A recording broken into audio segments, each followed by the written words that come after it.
बुलिबा पई जिबा आमे ए लॉकडाउन ले घरु बाहरिबा कथा नुहे। अरे नाइ नाइ चल बुलिबा को जिबा किछि होबनी मु पुरा तो संग रे अछि। अरे हो तू जदी एते रिक्वेस्ट करछु चल जिबा। अरे बहुत दिन होला कैफे को जाइना चल कैफे को जिबा। हो ठीक अछि चल। अन्नी तते ब्लैक कॉफी भल लागे? हां ताले ठीक अछि चल पीबा।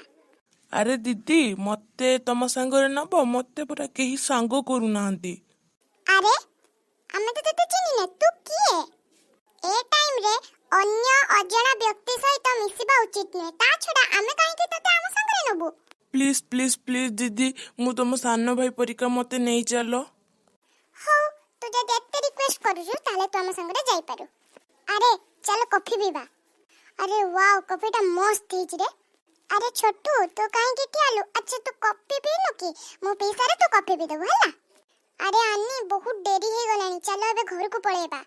अरे नाइ डेरी हेनी चलो टिके बाहर बुलाबुली करी पळे आसीबा। दीदी तुमे मते सांग करितबारु तुमको थैंक्स। अरे एते दिन परे आज पूरा दिन बाहर बुलाबुली करके बहुत मजा आसी गला। अरे बहुत घर लोक टेंशन नथिबे चल पळेबा एबे। हेलो जेजे मु जानि नथिली मोर ई गोटिए भूल मते एते बड़ दंड दबो। मु तो तोते आगरू ही कहितिली ए लॉकडाउन रे ना तू बाहर को बाहरिबू ना को अजଣା लोकंको सहित मिलामिशा करिबू हेले तुमको कथा ना सुनिलु ना मानिलु। मोर भूल हे जाई छी जेजे मते क्षमा कर दिया। हो माँ तू से कथा मने पकाना तू ताको भूली जा।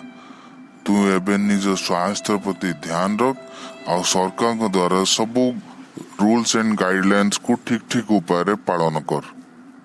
इंडिया जीतिबो कोरोना हारिबो।